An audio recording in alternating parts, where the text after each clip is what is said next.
Thanks, Raj. I mean, just to give you a little bit of a context, the National Skill Development Corporation has been created to encourage private sector to look at skill development as a scalable, sustainable business. And where this is coming from is the fact that, India supposedly needs 500 million skilled people by 2022. The current capacity in India to skill is about 4.3 million. And if this grows at the rate at which it's been growing, it's likely to become 65 million by 2022, which means that the capacity has to increase almost 8 times to meet the demand that will exist in 2022. In that context, I mean, the government and the National Skills Policy came up with the vision to say that, this is not something that the government can do on its own. This is not something that corporates can support as part of their CSR. This is something which private sector needs to take up as a business opportunity. And that is where, NSDC was created with the objective of providing patient funding to entities which are looking at skill development as a business. And very frankly, all that we think of is scale. Because if you have to reach that 500 million number, it is very important that our investee companies achieve a scale and achieve that scale very quickly. So, I mean, to enable them to achieve that scale, it becomes imperative for us to create an ecosystem in which they can operate more effectively. So what have we heard from some of the entities which are into skill development? And I'm sure there are lots of people in this room who are engaging with that. The first is there is a huge challenge relating to getting students to come in and actually get vocationally trained.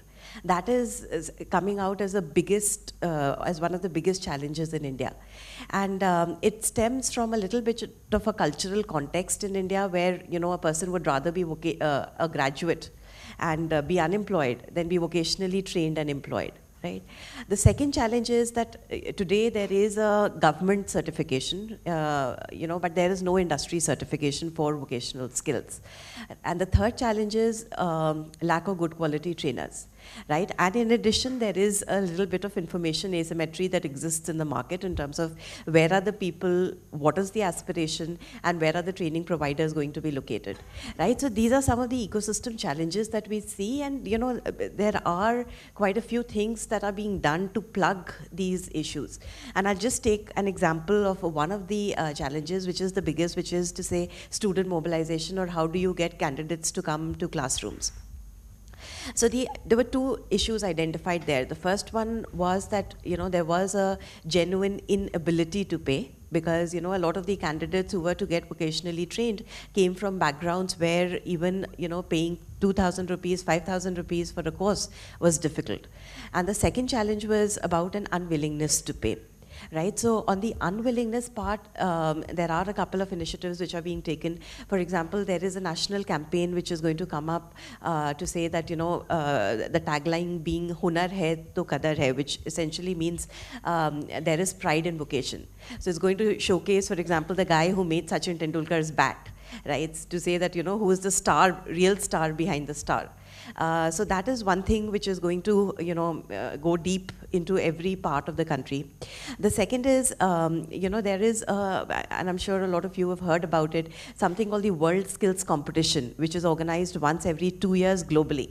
And this is like an Olympics in skills, right? And so it includes participation from across trades, hairdressing, cooking, plumbing, right? And it was amazing. I mean, 2 years back, last year was the first time, an Indian delegation went there. And we were really badly prepared, because you should see the amount of effort that other countries are putting into this competition, right? So that is another thing that is coming in. In addition, we are encouraging entrepreneurs through business plans, etc. So, I mean, just to give you a little bit of a perspective that there are multiple things which are being done at a policy level to help people scale.